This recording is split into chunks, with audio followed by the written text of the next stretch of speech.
y a un truc droit devant, et il y en a un autre derrière. Heureusement que c'était la 330, hein.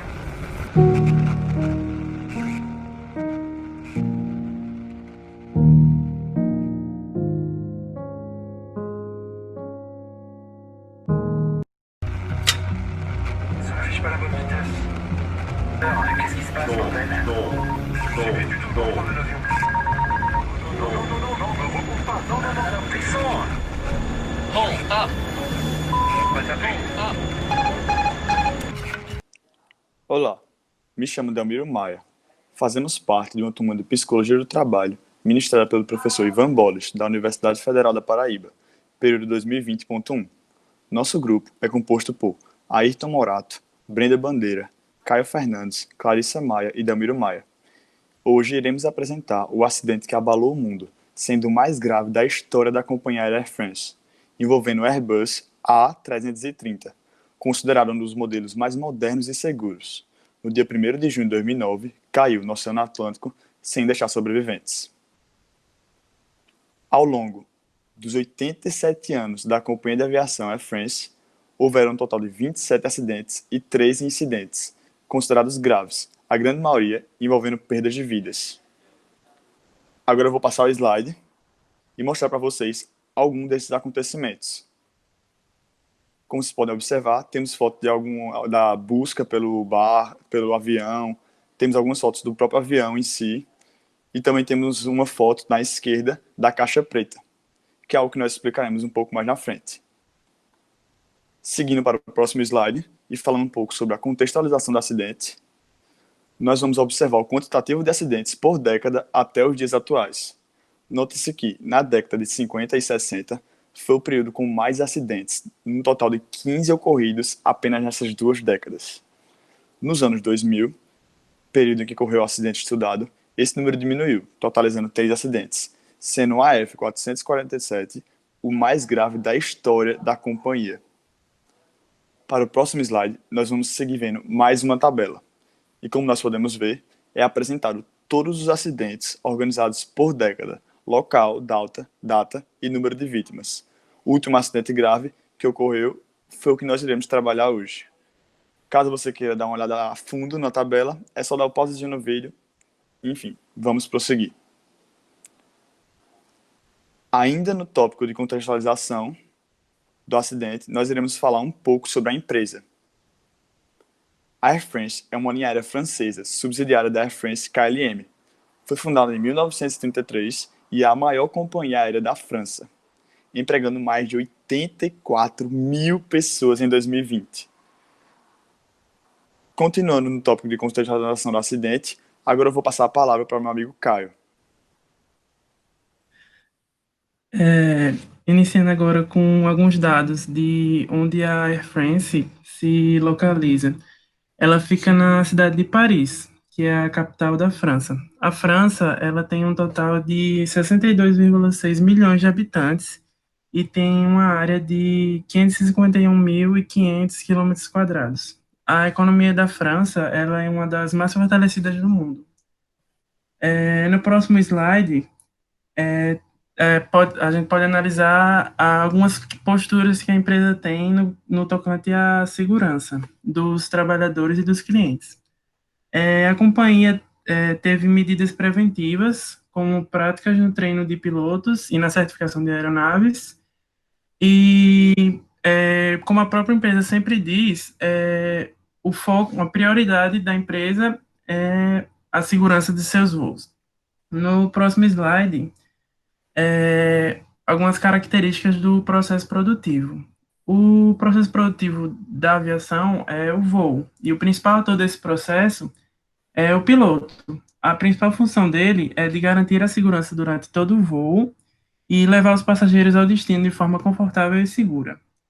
Na cabine, os pilotos são responsáveis pela preparação técnica do voo, pela preparação técnica do avião, pela inserção dos dados do voo, pelo plano de voo, navegação, cálculo de performance, análise de meteorologia da rota e entre outras funções. Durante grande parte do voo, o piloto automático toma controle, enquanto a tripulação do avião foca em como será o pouso, que geralmente é uma das partes mais complexas do voo. O piloto, ele tem muitas instruções e restrições que devem ser seguidas de altitude, que são determinadas pelos órgãos de controle de aviação e pela própria empresa. No próximo slide, há uma mudança de tópico para começar a descrição e a análise do acidente. Com relação aos precedentes do acidente, tem alguns fatos que merecem a atenção. Nesse voo, os tripulantes decidiram seguir por uma tempestade que outros aviões estavam desviando. E na época também não havia treinamento para perda de controle em aeronaves em altas altitudes em voo de cruzeiro. Havia treinamentos para pousos e decolagens. Tanto é que muitos especialistas apontam que se houvesse uma simulação de uma situação semelhante a essa do acidente, hoje em dia, todos os pilotos se sairiam bem. No próximo slide, alguns detalhes do trágico dia. O Airbus A330 do voo 447, que é considerado um dos modelos de avião mais modernos e seguros, na noite do dia 31 de maio de 2009, decolou do Aeroporto Internacional Tom Jobim, no Rio de Janeiro, com destino ao Aeroporto Internacional Charles de Gaulle, em Paris. Na madrugada do dia seguinte, em 1º de junho, às 2h14, o avião, que contava com 216 passageiros e 12 tripulantes, caiu no mar sem deixar nenhum sobrevivente. Os primeiros destroços são encontrados apenas no dia 6 de junho e as caixas pretas só puderam ser encontradas 2 anos depois, com os registros das conversas entre os pilotos e os dados técnicos do voo. Agora, Brenda vai falar sobre os efeitos após o acidente do F447. Dando continuidade à descrição e análise do acidente, temos que o acidente afeta não apenas os trabalhadores, como também seus familiares e amigos, podendo afetar o ecossistema e diretamente afetando o patrimônio material da empresa, como também sua própria imagem. Ele tem que presenciar um enterro, ver a pessoa para se conformar com a partida, né, da vida. É ali que separa a vida da morte. E eu não tinha, para mim, meu filho não tinha morrido. Eu cheguei a dar entrevistas, alguns pensavam que eu era maluco. Não, meu filho era bom nadador, talvez ele esteja em algum lugar por aí, alguma ilha, não é possível. Eu não me conformava com aquilo. Eu fui sepultar os restos mortais do meu filho 2 anos e meio depois. A cada dia que se passava, sem nenhuma notícia da localização do avião, a esperança dos familiares e amigos das vítimas em reencontrar os desaparecidos ia diminuindo, gerou uma enorme aflição de todos os que estavam na expectativa de encontrarem ainda com vida as vítimas. O avião é um meio de transporte de grande porte e que percorre longas distâncias. Sob essa perspectiva, há necessidade de uma certa quantidade de combustível. Então, quando ocorreu o acidente, o combustível se espalhou pelo mar, se dissipando rapidamente pela imensidão do oceano. No entanto, não causou graves problemas ao ecossistema. O acidente com o voo 447 trouxe diversos prejuízos financeiros para a companhia. A busca de encontrar as caixas pretas do avião duraram quase 2 anos e custou em média 37 milhões de dólares. Os prejuízos totais gastos pela companhia em indenizações ainda são desconhecidos. A imagem da empresa não foi muito afetada, visto que, se analisarmos o ranking das companhias aéreas apresentado pelo site de notícias aviãocomercial.net, nota-se que no ano seguinte ao acidente, a companhia ficou entre as 4 empresas de aviação que possuíam as maiores receitas, com um total de 31,2 bilhões de dólares. Em 2009, a Air France estava em 6º lugar no ranking, com 30,3 bilhões de dólares. Ainda sobre essas estatísticas, percebe-se que as pessoas não vincularam o acidente à empresa, demonstrando que não perderam a confiança na companhia, pois elas continuaram consumindo seus serviços, como vimos que no ranking das maiores companhias de aviação por volume de passageiros, a Air France em 2010 ficou em 4º lugar, com 203,6 bilhões de passageiros por quilômetro transportado. O RPK é calculado a multiplicar-se o número de passageiros pagantes pelos quilômetros voados.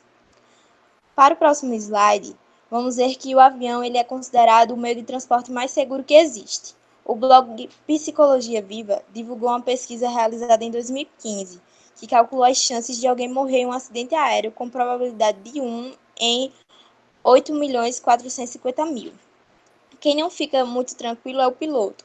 Embora não seja um efeito direto do acidente, é bom destacar que, apesar da probabilidade de morrer num acidente de avião seja muito baixa, há muita pressão envolvida no dia a dia da profissão do piloto. Para o próximo slide,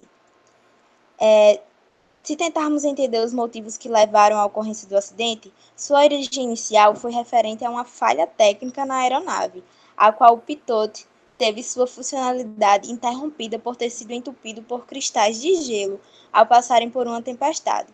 O piloto automático foi desligado, sendo responsável por uma sequência de erros dos pilotos que estavam na hora na cabine. Partindo para a análise do acidente e seus aspectos técnicos e humanos, temos as seguintes informações. Quanto aos aspectos técnicos, se deu com o congelamento das sondas de velocidade, que são os pitotes, que levou a uma incoerência temporária entre as velocidades medidas. No próximo slide, vamos ver que o pitot ele é um instrumento que recolhe ar externo do avião, com auxílio de outros instrumentos, envia dados de navegação como altitude, velocidade e velocidade vertical. Esse equipamento ele fica localizado na dianteira do avião. No próximo slide, falando sobre a descrição e análise do acidente ainda, agora falando sobre os aspectos humanos, temos a má gestão do fator surpresa e de uma incompreensão total da situação, que assinalam igualmente uma falta de formação, como também o não reconhecimento do descontrole do avião por parte dos copilotos, visto que o comandante estava em seu horário de descanso, como também pode ter sido os diretores de voo, o DV, que induziram os pilotos ao erro. Continuando na linha de raciocínio dos aspectos humanos, Ayrton irá falar sobre os efeitos relacionados a uma das profissões mais estressantes do mundo, a do piloto. De acordo com o portal de notícias R7, pilotos de avião reclamam da pressão psicológica e do excesso de trabalho. Os motivos são muitas horas de trabalho e poucas horas de descanso, e a pressão psicológica relacionada à imensa responsabilidade de transportar centenas de vidas diariamente. Normalmente, os pilotos precisam lidar com sono pelo excesso de trabalho, e é justamente o motivo a qual os leva à fadiga. Segundo o jornal francês Le Figaro, o comandante Marc Dubois havia dormido apenas 1 hora depois de um passeio romântico no Brasil com seu companheiro Véronique Guillengaard. Tal jornal obteve um e-mail atestando que o comandante da Air France 447 estava acompanhado de sua amante no Rio de Janeiro e tinha as intenções festivas que poderiam explicar o seu grande cansaço no voo de volta. Isso provavelmente o levou à fadiga na madrugada do acidente, pois ele estava exatamente ausente nos minutos finais, só chegando na cabine, ainda desnorteado. Nessa foto, podemos ver com clareza o mapa do acidente, mostrando alguns detalhes. De acordo com o jornal francês, ao ser revelado o relatório legal sobre o Air France 447, indicou que o capitão admitiu estar cansado na cabine. Nas palavras dele, na noite passada não dormiu o suficiente. 1 hora não era suficiente. Assim indicava o comandante às 1 hora e 4 minutos. Contudo, não podemos colocar 100% da culpa do acidente nos pilotos, pois a Air France também teve sua parcela de culpa. Na época, a companhia não dava treinamentos de como a tripulação deveria agir em caso de perda de controle das aeronaves em altas altitudes. Outro problema pessoal, relatado pelo jornal francês, foi que o capitão estava passando na época por um problema familiar. Ele estava sofrendo com a relação que tinha com seus filhos. Os problemas familiares e a noite passada com sua amante não foram mencionados no relatório sobre o acidente. Essa omissão, porém, acabou por induzir a conclusão de que o cansaço não havia desempenhado um papel relevante no episódio, embora a atitude desatenta do comandante tenha claramente mostrado o contrário. No próximo slide,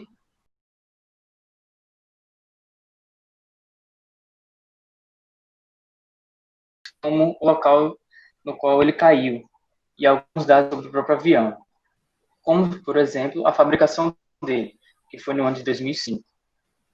Já nessa imagem, no próximo slide, aí, Thales.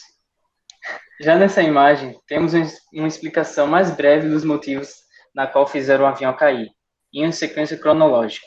Primeiro, velocidades medidas ficaram incoerentes.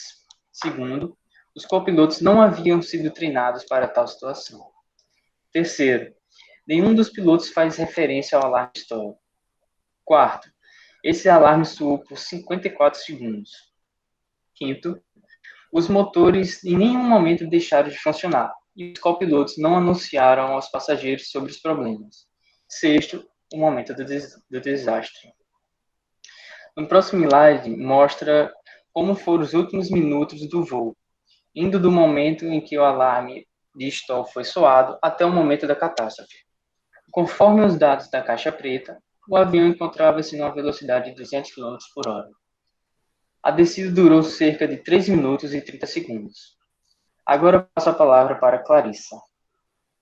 Na figura a seguir, temos o exato percurso do avião até a sua queda, mostrando que enquanto caía, ele seguia um movimento em espiral. Vemos também que o ângulo de inclinação é bem alto, dessa forma, mostrando que a perda de controle do avião foi generalizada. No próximo slide, antes de partir para o próximo fator, temos essa imagem que mostra os coletes ainda empacotados. Assim, concluímos que, além dos tripulantes não terem passado as informações de maneira precisa para as pessoas a bordo, a queda foi algo muito rápido e que não deixou tempo de reação para todos aqueles que estavam no avião. Na próxima imagem, é o momento que a caixa preta está sendo resgatada, que durou quase 2 anos para ser encontrada. Agora, se tratando das repercussões, temos alguns pontos extremamente importantes a serem tratados, sendo elas as mudanças tecnológicas, organizacionais, normativas e práticas. Assim como saber como funciona o monitoramento dessas alterações. O acidente que abalou o mundo era o terceiro acidente grave que comoveu o país em 3 anos. Dessa maneira, foram necessárias várias mudanças para diminuir ainda mais o risco de futuros acidentes, além de possibilitar uma melhor busca pelos locais de acidentes, caso chegue a ocorrer algum. Segundo o Correio Brasiliense, algumas mudanças são recomendadas pelo BIA francês para o avanço nas operações de busca e em investigações sobre causas de acidentes aéreos, sendo elas para evitar difíceis e longas viagens submarinas em busca da caixa preta. O BIA recomendou que as caixas pretas pudessem ser ejetadas do avião e flutuassem no mar. Outro ponto importante e que permite complementar investigações sobre causas de acidentes é a gravação dos voos. Dessa forma, tendo maior acesso ao que aconteceu na cabine, a modificação e evolução dos treinamentos dos pilotos para o voo manual em altas altitudes é outra mudança que vai diminuir bastante o risco de acidentes, sendo assim de extrema importância para a aviação de segurança mundial. O BIA, Escritório de Investigações e Análises para a Segurança da Aviação, é uma agência do governo francês criada em 1946, com a missão de investigar e analisar os acidentes aéreos e fazer recomendações de segurança baseada nos resultados dessas investigações.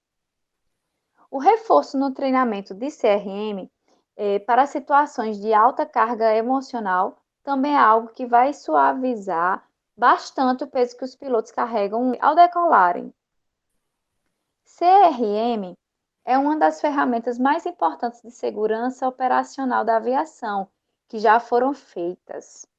Além disso, modificar e definir claramente as funções do piloto que vai ocupar o lugar do comandante na hora que o comandante for descansar.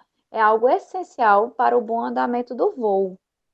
Outro ponto é a indicação do ângulo de ataque do avião passou a ser obrigatório e acessível aos pilotos. A transmissão da geolocalização do avião em tempo real foi algo introduzido e a implementação de planos de salvamento e resgate entre Brasil e Senegal, algo que não existia na época. Se tratando agora do monitoramento nas mudanças, a responsabilidade das investigações ficou a cargo do governo francês, país em que a aeronave estava registrada. Já o Brasil ficou responsável pela busca dos corpos, resgate de vítimas e destroços. Durante um mês, a Marinha fez um trabalho logístico brutal, muito complexo, até o local onde presumidamente estariam os destroços e também os corpos das vítimas. Cerca de 50 fragmentos de corpos foram encontrados nesses primeiros dias, mas as caixas pretas fundamentais para a descoberta do que efetivamente ocorreu não foram resgatadas. A Marinha suspendeu as buscas, não havia mais condições de manter essa operação logística, visto que os destroços na superfície praticamente já não existiam, tudo que tinha na superfície já havia sido recolhido, então tomou-se essa decisão difícil, especialmente difícil para as famílias. Tempo depois das investigações iniciarem, um inquérito técnico foi aberto pela autoridade francesa responsável pela análise do acidente para esclarecer as causas e propor medidas preventivas. Esse inquérito gerou 4 relatórios oficiais, divulgados entre julho de 2009 e julho de 2012. No último deles, foi apresentado o resultado de uma análise realizada pelo Grupo de Fatores Humanos, do BIA. E em 2012, foram emitidas 69 recomendações de segurança, sendo 25 delas decorrentes da investigação do acidente com o voo AF447. Sendo assim, do total das recomendações, as que se destacaram foram as referentes à manutenção, com 22%, certificação e ergonomia, com 20%, treinamento da tripulação, com 19%, e procedimentos operacionais e a documentação, com 17%. Por fim, a Ayrton irá concluir e sugerir as recomendações para as companhias de aviação. Esse acidente trouxe à tona diversos questionamentos sobre o excesso de automação na aviação e colocou em xeque os treinamentos disponíveis para os pilotos de aviões automatizados. Vimos também o que foi aprendido com esse acidente e tudo o que mudou depois dele. Foi falado sobre as condições psicológicas que o piloto necessita para ter de pilotar o avião de maneira mais correta possível. Como descrito anteriormente, as chances de uma pessoa morrer em um acidente aéreo são bem pequenas. Mesmo assim, quem não fica muito tranquilo é o piloto. Ainda que as probabilidades desse acidente sejam minúsculas, há muita pressão envolvida no dia a dia dessa profissão. O blog Psicologia Viva informou que no ranking das ocupações mais estressantes, pilotar o avião aparece em 5º lugar. Mas a ocorrência de estresse em pilotos talvez seja um pouco mais grave do que essa colocação sugere. Um levantamento feito em dezembro de 2018, 1.850 pilotos de diversas nacionalidades registrou que 12,6% apresentaram sintomas de depressão e 4% admitiram ter pensado em suicídio semanas antes da pesquisa. No próximo slide, recomendamos que todas as companhias aéreas de aviação concentrem todos os seus esforços em investir na total segurança da aeronave, como também investir em treinamentos mensais para sua tripulação, em especial o piloto. Cursos online para capacitar cada vez mais a sua equipe e em situações adversas. Espero que todos tenham gostado e, em nome de todos do grupo, o nosso agradecimento.